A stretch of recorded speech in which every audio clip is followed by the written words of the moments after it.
All right. People talk about Jar Jar, but Luke Skywalker in that first movie, Oh. jeez. So annoying. It takes a while to get going. We're on. Yes, that's right. We are live here again. Deep Space Nine at 9 Season 2, Episode 18, Profit and Loss is over. But we are just getting started here with a great group of panelists here. We have on my right my brother Dave Mater coming at you from the command center. We got Kevin and Ashley Millard coming at you from the bookshelf land that they have going on over there. And then we have Jaemeel wearing the most festive of Christmas sweaters and doing something with swords or something. I don't know what he's doing, but he is here to join us. Unboxing video. Yeah, it's an unboxing. He's got his peripheral, like display devices. You know, it's coming together. It's all coming together. The Millards are unison wine drinkers. Everything is coming together here on D6 9 at 9ish. We're here to talk about profit and loss. This is basically the Quark love story kind of episode, but a little bit more about learning about Garak. It's an interesting episode. It was a little slow for me, but we'll get into it and see what you guys thought. I know Kevin and Ashley are big fans of all things Ferengi. Did you guys love this episode? Was it a high episode for you in the Ferengi lore? For me, it's not even a Ferengi episode. I love Garak in this episode. He's one of my favorites. Yeah. So I love this episode because Garak is phenomenal in this episode. And Quark is good too. I know. I feel like Quark has the most screen time. Yes. But you got some good scenes with Garak, and that's why I love this episode. Yeah. Jaemeel, we haven't had Garak on the show in a while. He kind of pops in here in the first few seasons every now and again. I thought the interesting scene for me was when Quark walks into the tailor shop. He's like, "Hey, you don't normally come in here." He's like, "You don't normally come in my bar." It's like, well, Quark's always wearing like the finest threads. Like, you think he would have went to Garak's at some point, get something fixed, or I don't know. Didn't go there. You probably get straight from Ferenginar. Yeah, a discount. It's from the Price Club. Jaemeel, did you like this? First of all, we have to break this episode kind of into like three things. It's kind of like there's the Garak and Quark stuff. There's the Quark and the girl stuff. What's her name? Natima. Yeah, that's it. And then we kind of have like the whole terrorist angle. So we kind of have like three stories going on at once. Which story did kind of grabbed you the most? Like I feel like the A story was like the romance, which for me wasn't my favorite. I didn't mind the romance, but I think the Garrett subplot was really good. Like, this season has been it's been a slog. But when you're hearing the dialogue and performances of Garak and Quark together in the tailor shop, right, and the underlying subtext of what they're actually talking about, it's fantastic. You're like, who was writing this, and why weren't they writing the previous episodes where we had to listen to all this dribble, right, and unnecessary exposition? Like, the story is there, right, but it isn't like hitting you over the head. Hey, wink, wink. They're not good for you. Like, that was the kind of dialogue we were dealing with in previous episodes. And this one was smartly written. They didn't really show you unnecessary stuff that you didn't need to see. We didn't necessarily need to see Garak contemplating what his actions are, because we can fill in the blanks due to the dialogue. We didn't need to see what happened at the end because we know what the outcome was. We didn't need to see it. Right? There's important parts about it, and that was the journey from how they came onto the station, how they interacted with Garak and Quark with Garak, and then also the ending resolution. I thought this was a fantastic episode. I think you guys are sleeping on it. Maybe it's because the other episodes this season have been so horrible, right? This is a good episode. That's a great point, Jaemeel. I think it is standing out, but it's not like, because I know what's coming later. It's not like, oh, well, that was so tremendous. There's some good moments in the episode. Now, fun fact, this episode was written by a husband and wife tag team writing pair. They only ever wrote one Star Trek episode, this episode. they wrote it on Disney, Beauty and the Beast, and other things. But that was the one thing that when I read that, I go, it kind of makes sense because this episode does feel like the way Quark is in the episode, especially with his whole romance scenes. I'm kind of like, he's not quite his character in some ways the way it's written. And I'm just like, okay, like if it feels more like Disney-fied or kind of like a more of a whimsical story rather than kind of how, I don't know. That's how I felt about it, and kind of made sense when I read that. I was like, okay, they're not like the Star Trek writers. They're more of like they're more here to do the romance. Who the writers? A tag team pair, Flip Cobbler and Cindy Marcus. Okay. Yeah, they never ever wrote anything else for Star Trek. But they did write on Beauty and the Beast, Pocahontas, The Lion King, Hunchback of Notre Dame, all the sequels, the ones that sucked, that never made it to theaters. Lion King 1.5 is an underrated classic, and I will not take any type of talk back. They didn't write that one. They didn't write that one. They did write Lion King 2, Simba's Pride, though. Okay, that one was pretty trash. Oh, great. Anyway, yeah, it shows. I don't think this is a particularly good episode. I think this is Dave, come knock down Jameel's argument.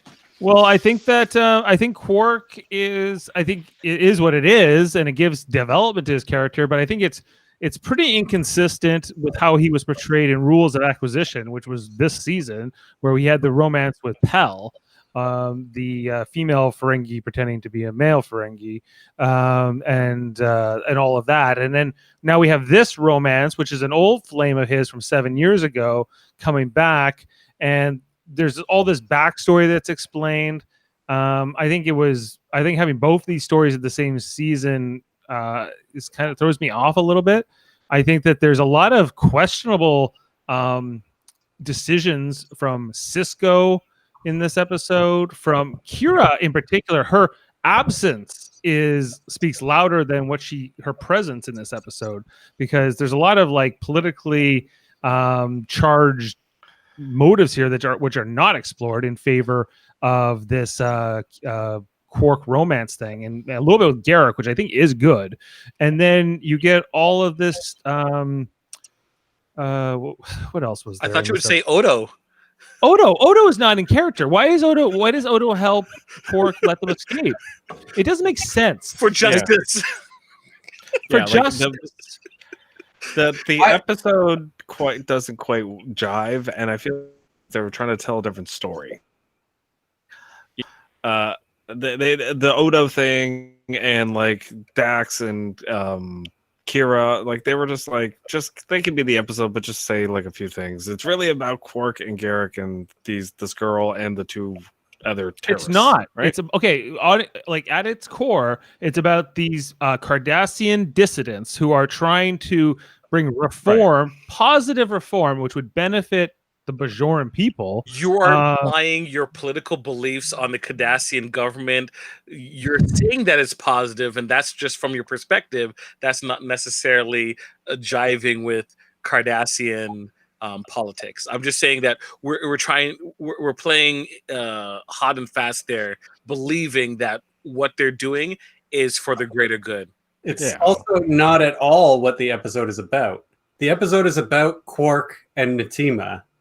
Yes. It's not. This other stuff is all just devices to bring them, like, to bring their story to light, and some of Garak.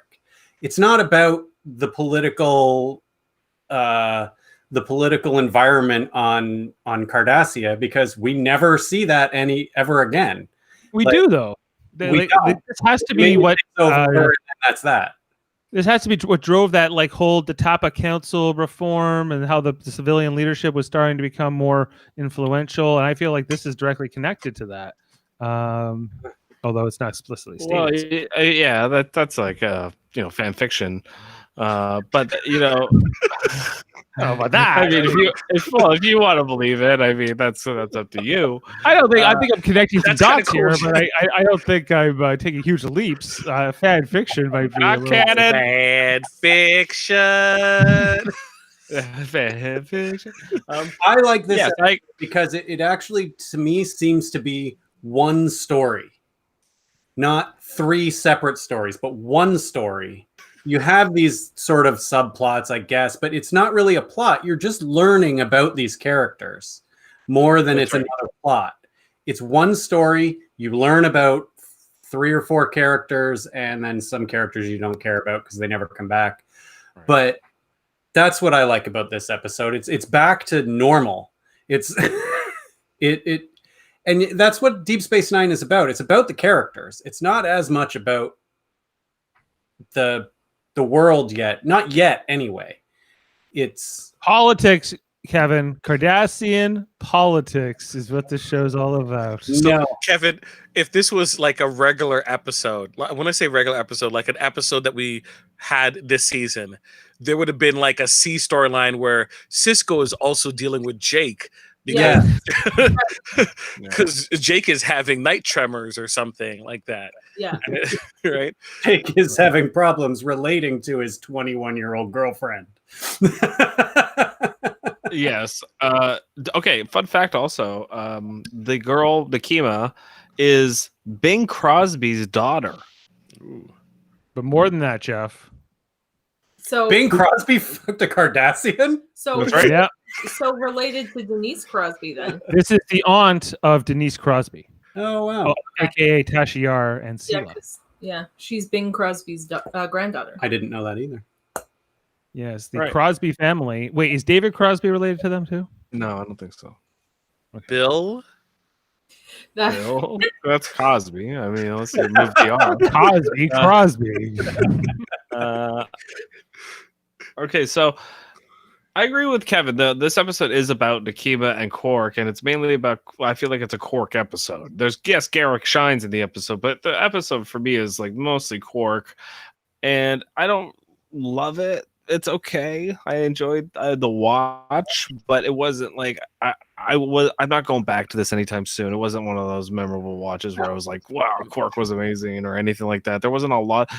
Garrick was good. He had some good one-liners. I loved his conversation with Bashir when he's like, "Are you a spy or are you an outcast? Maybe I'm an outcast spy." And he's like, "So you are an outcast?" He's like, "I never said that." He's like, so like all that stuff was great.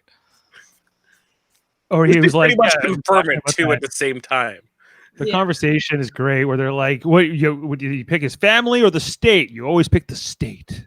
That's, like, right. You really like that, not the, there's people who are not fashionable and, what happens with the dress. Why did he rip it? He was trying to make a point. Yeah, he was making a point, but Quark bought the dress anyways.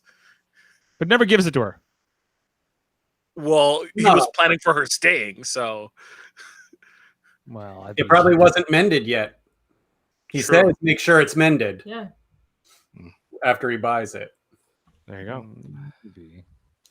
Why he was probably waiting for Quark to actually pay him too. Why is Quark being so generous in this episode? Why is he offering 20? He's not being generous at all. He has specific motivations, which he is determined to have it go his way. So he's thinking, I'm paying this to get Natima.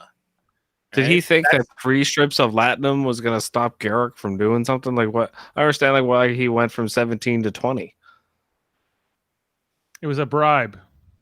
3 strips of latinum to Garrick was a bribe? Did he really think that was going to work? Well, it's an opening bid. He was hoping negotiation would go from there. Yeah.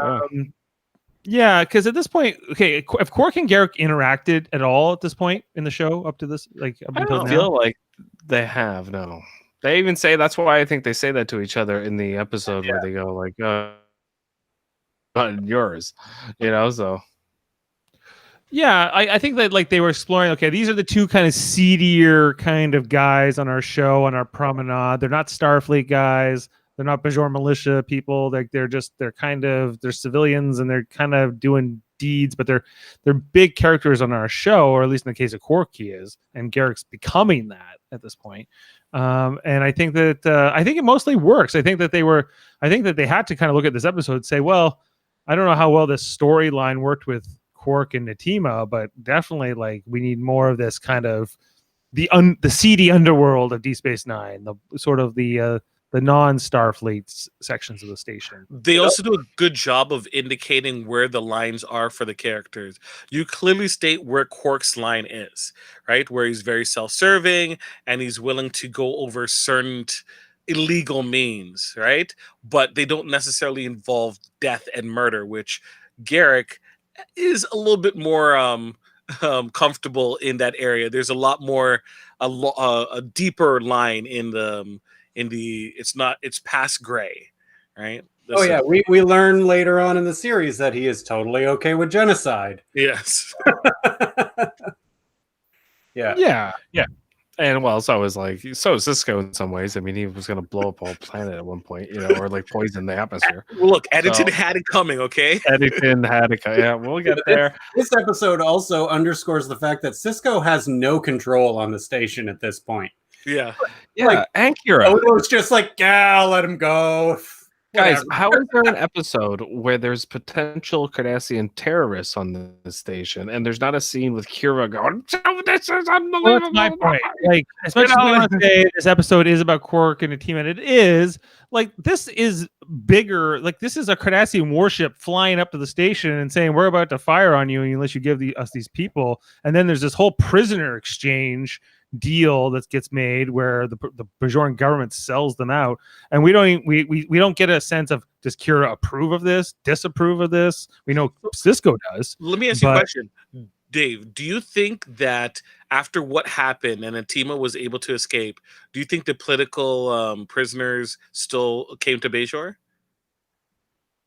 Like, do you think that the trade still happened? Yeah.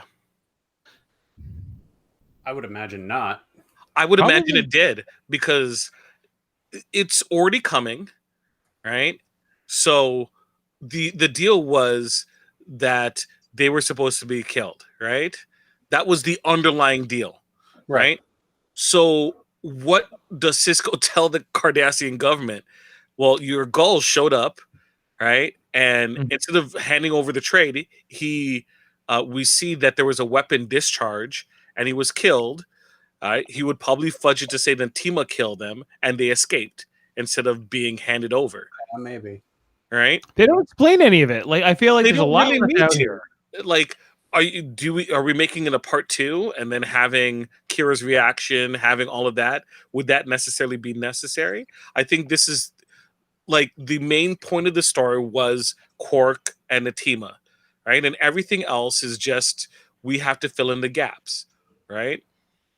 This is also one of the first episodes we really get the idea that Garrick is not innocent. Like, he's he's morally dubious, let's say. Right. Well, he was completely willing to kill them, including Quark. He was going to murder Quark. He was straight up.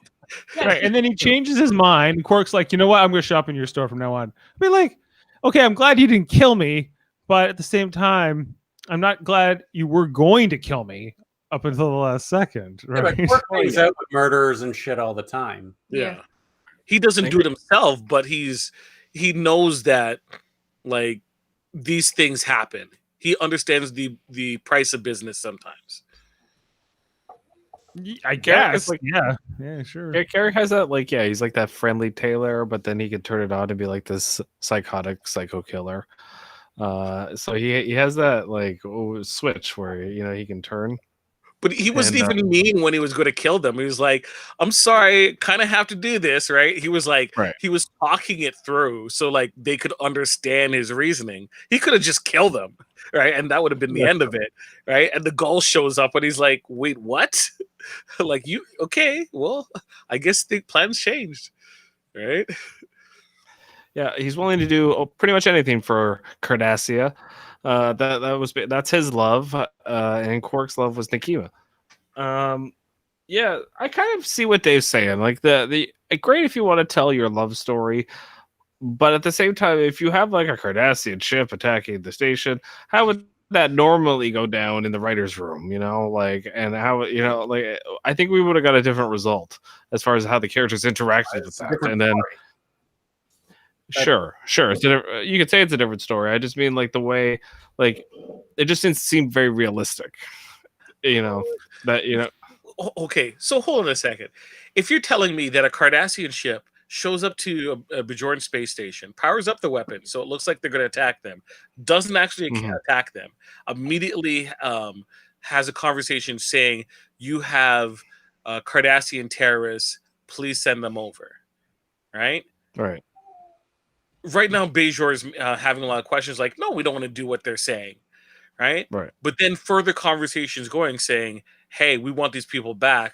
We're going to give thing like." What's the skin off of Bajor's back, right? They don't want the Cardassians there either. Yeah. Right? So they're like, No. sure, take your garbage away from us and we get our people back, right? And Win-win for them. yes, like to me it seems pretty cut and dry. Yeah. Well, I think, but there's this whole scene here where like Garrick comes into ops and he's like kind of like the ambassador of these Cardassians, right? And I'm kind of like, this is kind of like, I don't know how, if I were Sisko, if I would be too friendly with Garrick after this whole encounter, because it's kind of threatening and it's kind of then I'll be like, okay, well this guy is working for the Cardassian government, but he's clearly a spy, right? In our midst. You can see through the whole series, though, that Sisko never really likes him, and he's always kind of suspicious of him. Yeah. And then they do, the Pale Moonlight, and that really kind of cements the fact that Sisko doesn't like him. Yes. There's not a lot of repairing fences there, mending fences after the Pale Moonlight. But this is kind of the start, you're right, Kevin, of the Pale Moonlight relationship. Yeah. And I think you're right. I think he looks at him as useful, but also dubious, and he shouldn't keep him too close. He's not someone to trust too much. That's what Sisko does. Sisko finds people that are useful, even if they're morally dubious, and keeps them around. Like Quark. Episode Quark. Yeah. Yeah, absolutely, for sure. Okay, so it's just gonna. Quark convinces Odo to help Natima and take her and her students to their ship. First, he tries profit motivations, and then by appealing to Odo's apparent lack of emotion, then by trading information. Finally, he begs him, but Odo agrees due to the justice of it. I don't know. I don't know if I don't like it. All criticisms of this I agree with. I love the scene, though. This scene is great. Yeah, I love the scene. I love that he comes into Odo's office, and Odo's like, "I'm busy," and he's like, "With what?" He's reading a book. It's not even doing anything. He's just reading a book. Yeah, he's like, now you've become so interested in Cardassian politics, You just cross. I love the way he kind of just crosses his arms and his little waddle. It's a great scene where they're just bouncing off of each other. But in the end, when he says, "Fine, I'll let them go," and then just lets them go, that fell flat. Yeah. That should have been Sisko telling Odo to do it, as opposed to Odo just doing it for justice. If it was being ordered, that would have been fine, right? And I think that is missing from that sequence. We find out later on. That's part of the realistic kind of window dressing of this episode, where I'm like, okay, that doesn't really make sense. Odo doesn't seem to put enough of a fight up either. He kind of goes, well, if they haven't done anything wrong, then I can't do anything. That's kind of what he says. I do like the idea that Odo already had decided to let them go and just messed with Quark for a solid 15 minutes. Yeah. What can he get out of him? Right? Now, I have a question. I when I was watching the last scene, and Quark was going, okay, he was like, "Oh, I'll come with you, or you'll stay here. We'll try and find a way to come back." And she goes, "No, it's not your fight, Quark, but I love you," and all this stuff. And I kept watching it. I was watching this scene. I was like, it feels like she's just friend zoning him. Yeah. Is that? Do you guys agree? Did she actually love Quark? I don't think so. I'm not convinced. I think she did. I don't think she does anymore. I think she did it one time. Yeah, 7 years ago. Okay. But not anymore. I think she used him. Although, sorry, go ahead. No, you look like you had a point there. I'll take a step back. I like the scene where where he's like doing that whole thing, like you're not gonna shoot me, and she fucking does. Yeah. Right. You're not gonna shoot me. He's And then got she his basically, and then she kind of like pity fucks him. You know, that's kind of what, right? Okay, She's like, "Oh, I shot you. I'm so sorry." I think she does love him, but she's not in love with him, right? So a part of her will Right. always care for him, and but that's a different Natima at the same time, right? So knowing that Quark is safe, the old version of her that didn't have these cares still lives on in his memory. Maybe I'm just being overtly romantic about this sequence, but that's what I was getting from it. Like she cares in the sense that this is something that I wish I could get back to one day once peace is achieved. But I got work to do, and that old person doesn't exist, or it exists in this other period of time. Maybe when we're finished this, I can come back and we can see what's what. But as of right now, Quark, I love you or loved you, but I'm out. Yeah. She was never gonna stay. Like No. Yeah, like, and that's what kind of what I got at the end. I was like, I agree. Like, she's not in love with him, but she cares for him. But like, Quark is so desperate, and he's so like sniveling. He's kind of like, yeah. And it's also, I didn't feel like in character for Quark. I didn't feel like this was Quark. Did you, like, Dave? Do you agree with me? Like, did this episode feel like Quark? You know, like the way he is most of the time. I don't know. Everyone's different. People are Yes and personal. no. Like I think it's consistent with the version of Quark we get with like the Grilka romance later on. And this Quark who's willing to be outside the confines of his Ferengi upbringing, culture, his views on women, and how she works. Yeah, and but how he treats specifically members from his own species a very different way, females from his own species a very different way. And then he has this whole thing with Dax and this romance with her. And so I look at all of this like romance and storylines. I mentioned Pell as well. I'm like, who is Quark sometimes? I'm having a hard time understanding from a consistency point of view, because we know that he ends this show saying he'll be like the last holdout of conservative Ferengi values. It's just trying to get his ears touched, man.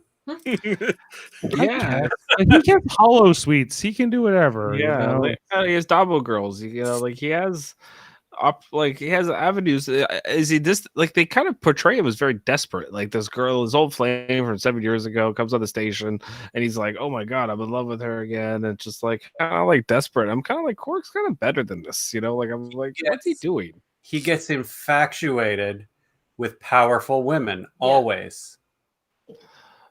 Is she a powerful woman? She seems like a someone who's not in power. She's someone on the run. She's a terrorist. She's like she wants to change. She's more like a freedom fighter. She's like that's a powerful woman. Yeah. Oh, okay. I mean, I would more look at like someone who's like running a government or something like That's what we call fantasy, dude. A strong-willed woman. The opposite of what a good Ferengi woman would be. Right. Yeah. Right. Okay. It gets infatuated with. Someone who speaks their mind and. I love that Grilka episode. Yeah. That first one. Yeah, like I think that this Quark. I think Quark's. I appreciate they're always trying to give Quark interesting stories, and he gets more romances than Sisko does. I think throughout this show. Because hawks fly alone. Yeah. Well, a man named Hawk. Once he rocks the Hawk, it's only one woman. You got a little bit of the Hawk to this episode. A little bit. Just you pull out the Hawk a bit. Yeah, a little bit of the Hawk. But yeah, like once this is over, I'm like, goodbye.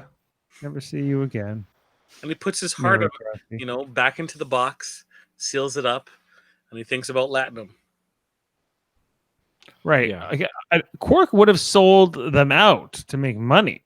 You know, that's the Quark I know. Down the line, I think he would be in a place where he's like, hey, I could just make a little money if I do this.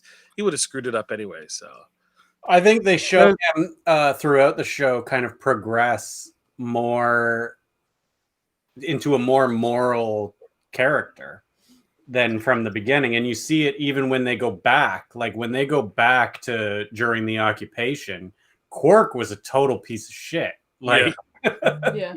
there was Right, and that's when she knew him from. That's who she fell in love with, was that version of Quark. Right. And now he's supposed to be a better version of himself, right? Or a more reformed but it version. doesn't necessarily mean that she was a good person during the occupation either. no. No, it doesn't. Why was she there at all? No, for Part sure. of the communications, right? The team even says to Quark in the episode, you know, like she's like, you lied to me to like even like get back with me or whatever, and then she's like, you're just gonna do it again, or you know, you're gonna go after money. It's who you are. Like that's kind of like, you know, she kind of like lays it out to Quark pretty simply, and I think that's kind of and it kind of like establishes the relationship, but at the same time, Quark is just like never stops with the desperation, and it goes right to the end of the episode. He never accepts it. He never like moves on. Like there's no resolution. It's just like, oh, that sucks. Moving on. Okay. It's like, Never does it with anybody though. yeah. It's Like- right to the end, even with Dax. Yeah. what I'm always struggling with Quark is that, yeah, he grows as this person and he has these experiences going back as far as season 2 and whatever. But the way things end with his character are the things I can never quite reconcile. His little speech at the end when Rom becomes Grand Nagus and all this stuff. And it's... So you know what that means, Dave? He has to join Picard and finish his storyline. That's right. He needs to own a bigger bar on a bigger space station. franchised. Yep. Yeah. All that. He has to be on what's that planet called? New Free Jack or Free Free Cloud. Free Cloud. Yeah. God. Yeah. He had a Quark. There was a Quark spire on Free Cloud. Oh, There that you go. makes me so sad. Can I also say one more thing about these characters? Like, I think that One more. Mary Crosby is good, but these like two sidekicks that she has, they are the worst. They we're are about so 40 bad. minutes. We're about 40 minutes in. We haven't brought them up once. Yeah. No, but at they all. are terrible. They're Reed. I don't know who's worse between the girl and the guy, but their performances are not good. They are not future leaders at all. No, Like, these are the people that they're worried about. dying for them is a waste. They got manipulated so easy by Quark for that the cloak. It's like I could talk to her about it. No, convince her. Okay, like what? What? Who are you? Jeez. She had to be the political enemy of the state, not them. I was like, why would anybody be afraid of these two dopes? You know, I was just like, it's like I was like their whole scene with Quark where they're negotiating whatever, in like in his bar, which everyone can hear, and it's not good. It's a bad scene. They're awful. Could have done without it. Yep. Like those are one of the scenes where it's like Quark gets them their drink and sits I down. knew her, Jeff. I knew it. They The should. one here, Recolin, right? Her this one here, not the Natima. This is Heidi Swedberg, most Who's she? known as she played Susan on Seinfeld. You know, in that died licking the envelopes. Maren George Costanza. Oh, it's George's wife. Was she on anything else of importance? Quantum Leap. Okay, so she was on a good show. And Michael Riley Burke played this guy Hogue behind, and he was in like Vice and Mars Attacks. He played David Gribben in Vice, and Ted Bundy. He played Ted Bundy. He also played a Borg in Descent Part 2. I could see that. The dead eyes. I think he was still playing a Borg in this. Yeah, he played a Vulcan too in an Enterprise episode. Not surprised at all. First role of Us characters. You're really good playing Vulcans and Borgs. You should. Did he ever portray any walls? Beige walls, maybe. Paint drying. It says here. Everybody looked at the beige wall and went, "That's kind of drab, that one." We're really expecting more from a beige wall. Jody Simpson chimed in. He says female Cardassians are just unsettling. Ew. Man, he doesn't like any he doesn't like the ridges on the side. You know what? He says that now, but he's a man. Well, we got the whole Cardassian neckline here, and what I think is she the first Cardassian woman on screen? No, wasn't the child girl or grown up woman then? Could be, I guess. So yeah. It looks like a dead body, kind of. Yeah. They kind of have this weird. The women have the blue spoon filled in. Yeah, and they have like a some sort of a textured cleavage, which is unsettling. Do they have nipples? Do you think? I don't know. I would think so, but you never know. That's one of those Star Trek convention questions where you're like, "Excuse me." We know they can have children with Bajorans. And then he did. I don't often think about Star Trek genitalia, but it goes like, how do they all mate? How does that work? About it is when they're in those onesies and it's in your face. Right. Do the next line. The next line. Jody's not next line. Saying there isn't enough alcohol to have it at it. That's what I said. I told him. I said he's a man. Well, perhaps I don't know. It wouldn't be my first choice. No, that's why you drink. Yeah, Kanar. That's why they have Kanar. Oh, that wouldn't be my first choice. That looks disgusting. It's like a syrup alcohol. Yeah. So, are we ready for some fun facts? Have we said what we wanted to say about this episode? Has anybody got, no, Jeff, we must talk about O'Brien's contribution to this episode. Fun facts. I'm digging I'm ready for the fun facts. Okay. Fun facts with Jeff.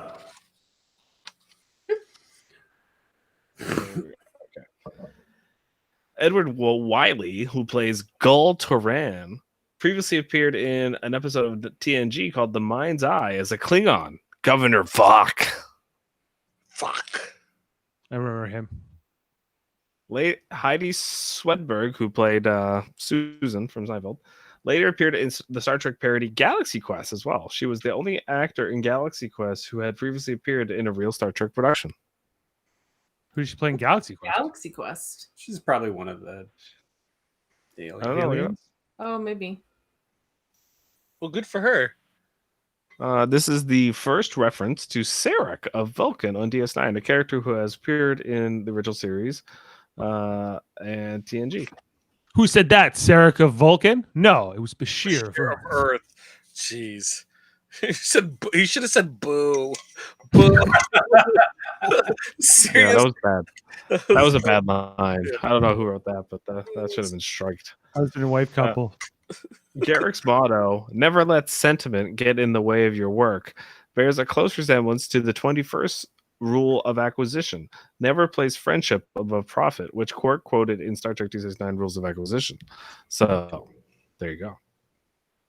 They're very similar. Maybe that's why these two needed an episode.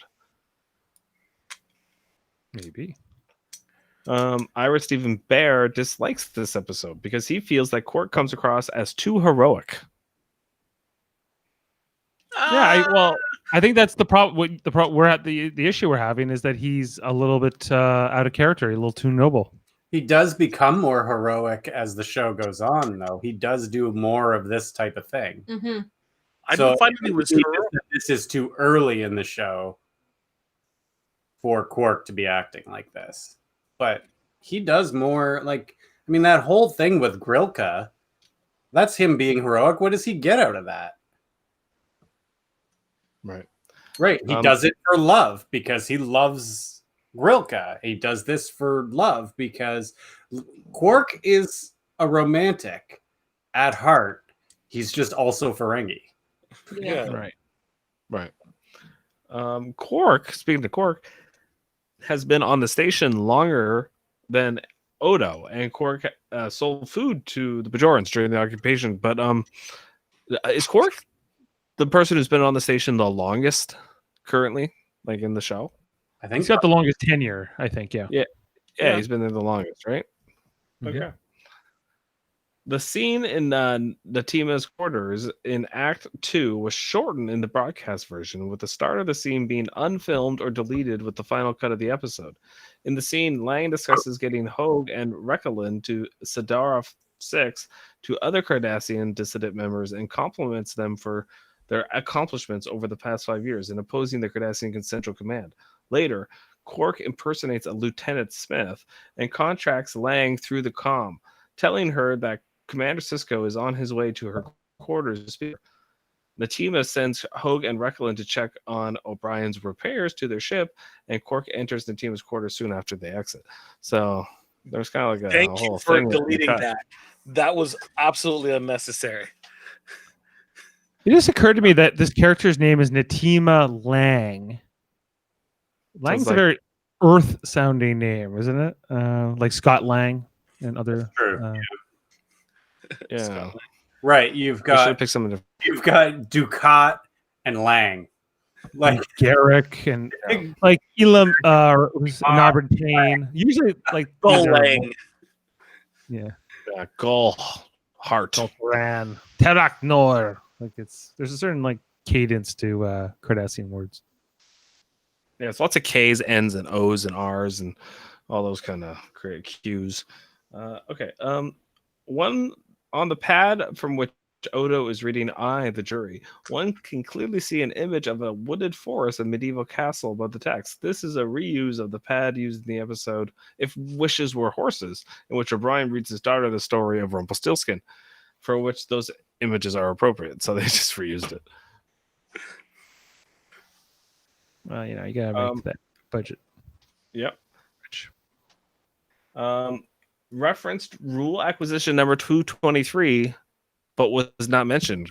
A core off, so we never got to find out. Do we not know what that rule of acquisition is?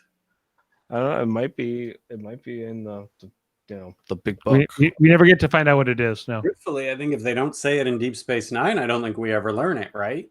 No. Very much. Quark's cloaking device also appears in Voyager, Live Fast and Prosper, as Neelix's malfunctioning heating coil and as a piece of Xindi debris in Enterprise's Exile. So it's been used 3 times, that piece. They like reusing shit. This episode reveals that Cardassia considers Garrick to be in exile, although it is not clear to what extent his exile is self-inflicted. Well, we find out like not too long after, right? That's right. Mary Crosby, once famous for her role as the woman who shot J.R. Ewing in Dallas, is the daughter of Bing Crosby and aunt of Denise Crosby, which we mentioned earlier, who played Tasha. So wait, hold on a second. She shot JR? She shot Wait, J.R. You brought up, oh well, she's Bing Crosby's granddaughter. She shot JR. That's big, that's a big thing that you should be mentioning first. Big thing to happen. Yeah, you're she's- bearing the lead, bro. She's Bing's just daughter. She's not the granddaughter. You buried the lead. Okay. Armin Shimmerin and Mary Crosby's makeup had to be touched up each time the actors kissed, since his orange makeup would end up mixing with her gray makeup. Oh, daddy. That's those are the interspecies issues that come up with these mixed relationships. Erotica, bucko. Yeah. You actually really seen Yeah, those? he has those fangs on, right? Yeah. Over his teeth. Cardassians don't have teeth like that. I think it would be unsettling for them. Oh, they would be terrifying if they had the Ferengi. Yeah, like this Ferengi with these like sharpened teeth is coming at you, like give me a kiss. You know.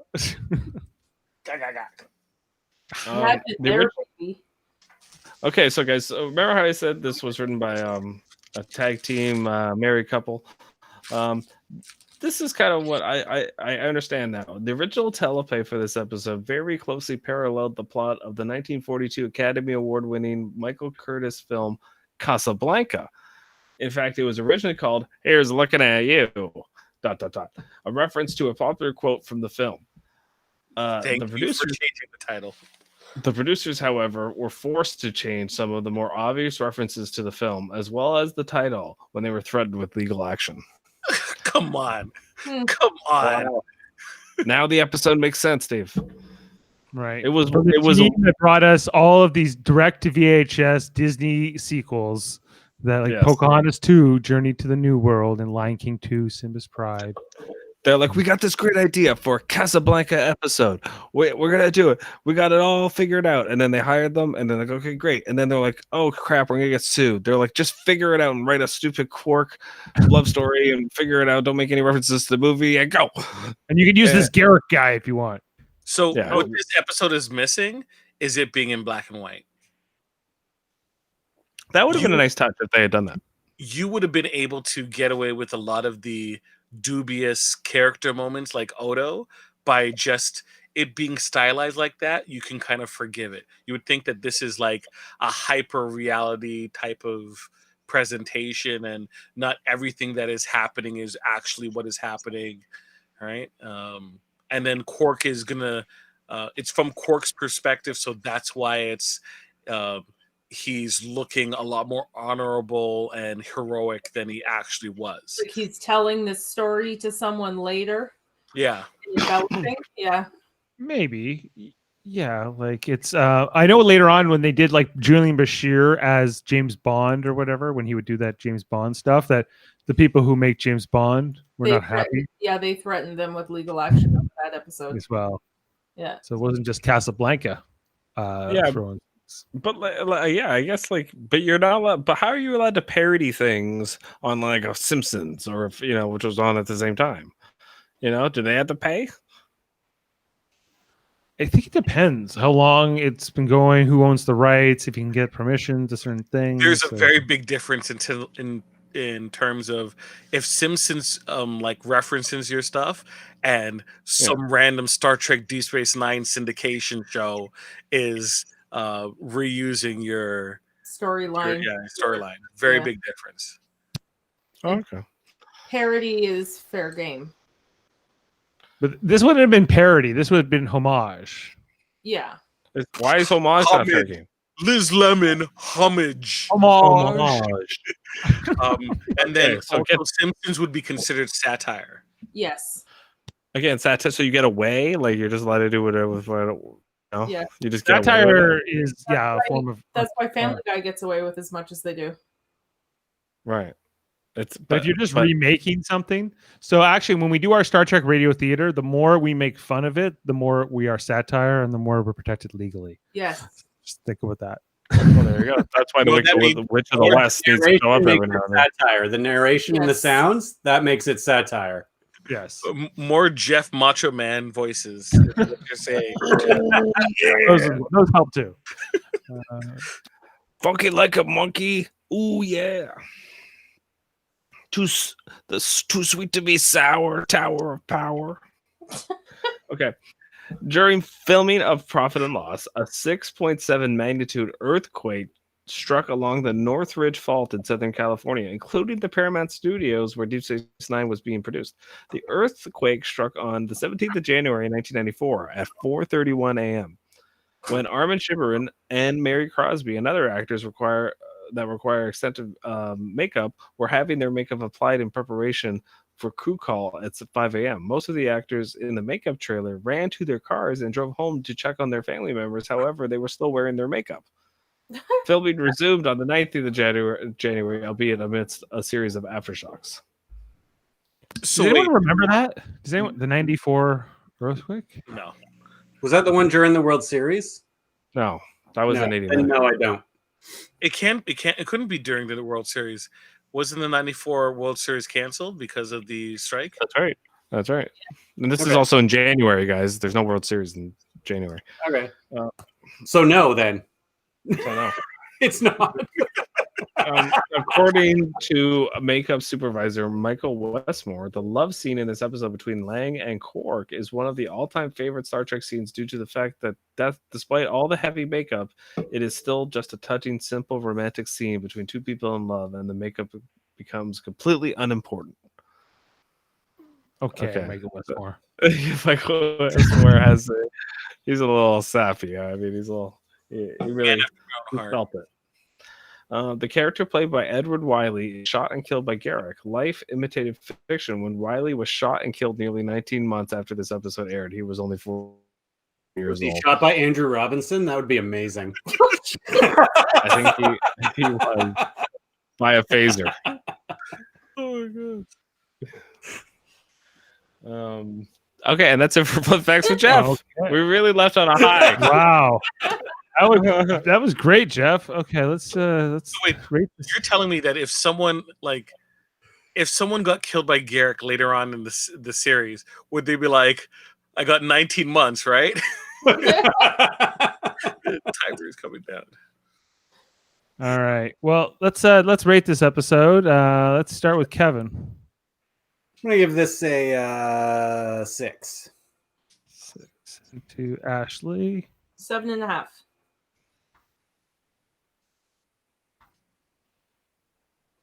Oh.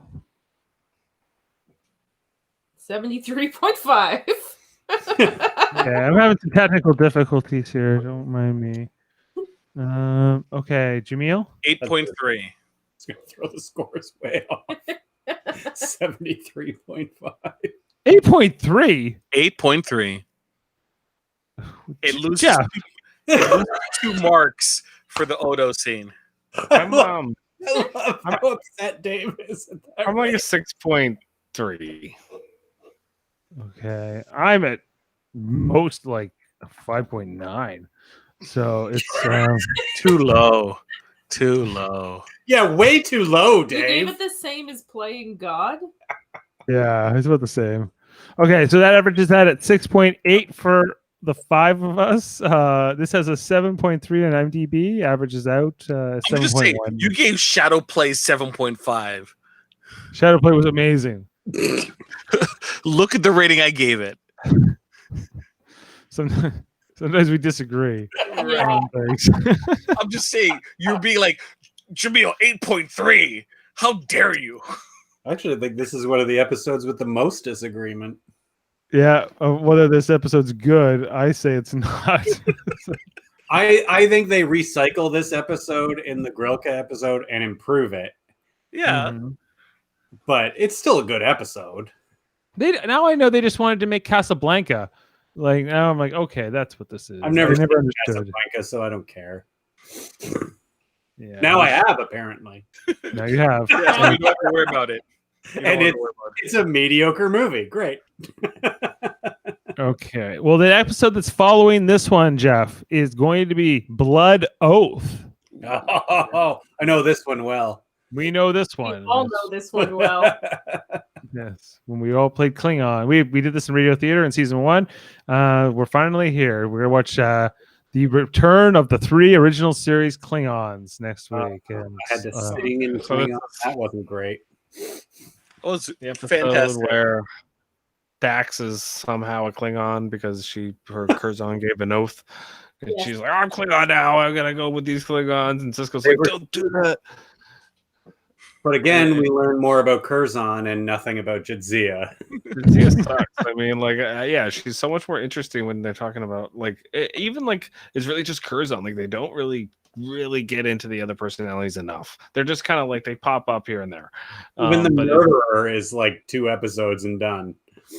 Yeah, like I mean, like if you look at like the way, like I mean, she wasn't like a super great actress yet. I think she got better, but like if you look at like the way the split was done and like how many different characters like James McAvoy did, as a split personality, which is what the Trills kind of are. They have all these different personalities within them, and can't, they don't break into them, but they could, or they could have aspects of them within themselves.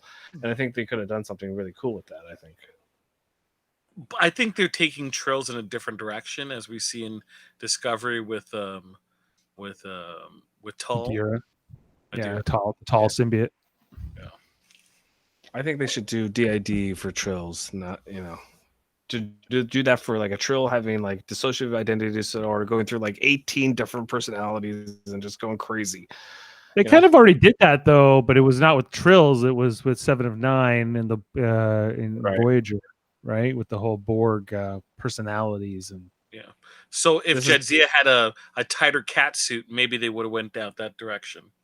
This is the problem: is every time like you go like, oh, they should do that episode. It's like actually they did that episode back in season 5, episode 14. They covered that. It was different, but it was the same. I mean, well, nothing's quite like Enterprise, where we go, oh, this is like that episode, or this is like that episode. Okay. It would just change 2 things. I don't get that reference. This is exactly the episode from. Thank They- you, Kels. Took a lot of original series episodes and redid them.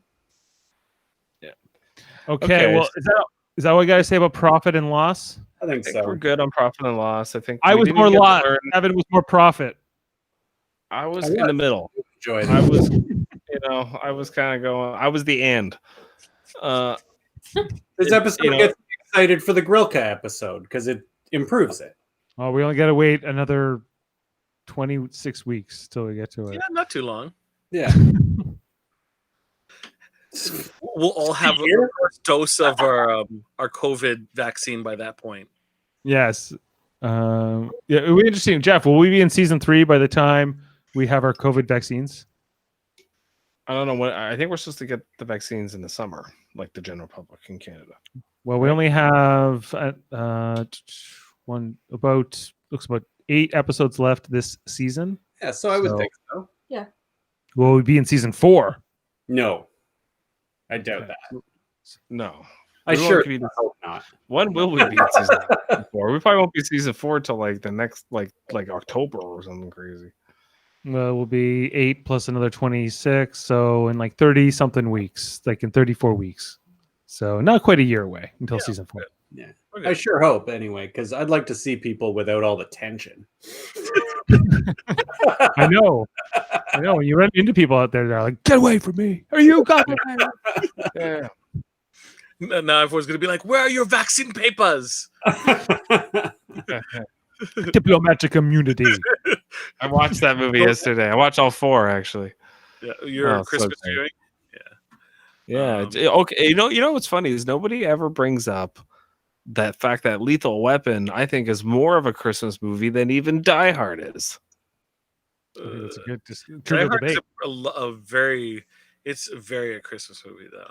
Which movie is more of a Christmas movie, Lethal Weapon or Die Hard? And I think that'd be a good debate. Well, let's see. That one returns. How many anti-Semites Semites are in Die Hard? Just saying. Bruce Willis is anti-something, right? We don't really know. They might be all of them. Oh, you meant Mel Gibson. I thought you Some meant the people are bad guy. smart and they keep that shit under wraps. Because in Lethal Weapon 2, they're literally fighting anti-Semites. Oh no, they're fighting they're fighting South Africa. Apartheid. Yeah, sorry. Yeah, apartheid. Yeah. Mel Gibson. Yeah, I never knew this, but he was like a complete alcoholic. He would drink 5 beers before he would go to work to go Lethal Weapon. I did not know that. I didn't know he was like an alcoholic when he was younger. I knew he was like later in life, but like I didn't know he was like a hardcore drinker like his whole acting career when he was like making Braveheart and shit and like making all those movies. Anyway, should we wrap it up? Yeah. Millards they were so bored they left. No, here they are. They're coming back. Well, Never I think bored, that's Dave. it. Never bored. I think that's it for all of us here at Live Longer Podcast. Tell them to join us Thank you tomorrow. Oh, do we need to? Do you Yeah, want to pitch Promote things? Ted Yeah, Trick. promote. We got Ted the Trek. one- What are we watching, Dave? The Day of the Dove with Kang, who we're going to see in next week's episode of Deep Space Nine. It all ties in, Jeff. That's all tying in. Okay. How about more Discovery? You still finishing that? Discovery. We're on Thursday, New Year's Eve special. New Year's Eve special here at Live Long Podcast, where it's me, Jane, and Adam talking about episode 12. I'll wait until it's over, and then I'm just gonna binge it, and I'm just gonna try to get through it. You miss the savoring. Yeah, you that's like just give me it all at once. No, you want to eat that delicious thing. Dave, you don't savor like a Big Mac. You shove it in your face as fast as possible. That's what Star Trek Discovery is. Big Mac in half, and you eat one side at a time. You get 12 Big Macs and you eat them all at once. I separate the Big Mac in half. I get mine no today. Today I got a Big Mac, and what I did was I ate it I got a double Big Mac, but I ate it like two different sandwiches. I had like an open face sandwich, and then I use the bottom part. Anyway, that's crazy. What else we got going on, Dave? Is there more radio theater coming up? What are we doing right now? Well, radio theater's on hiatus, but we're coming back for season 2 with In a Mirror Darkly. We're doing a 2-hour premiere. When are we doing that, Kevin and Ashley? I don't know. Kevin has to get the script sometime we're doing it. Sometime we're doing that, and then in January, I think. January. Who won the trivial debate, Dave? Who won? I can't spoil it, but I can tell you that Mott, Eamon, and Chris competed, and something that never happened before happened. So it did. I was watching it. 3-way tie. Well, there were ties. There were some ties, tiebreakers. So we're checking out. Okay. All right. I will just say.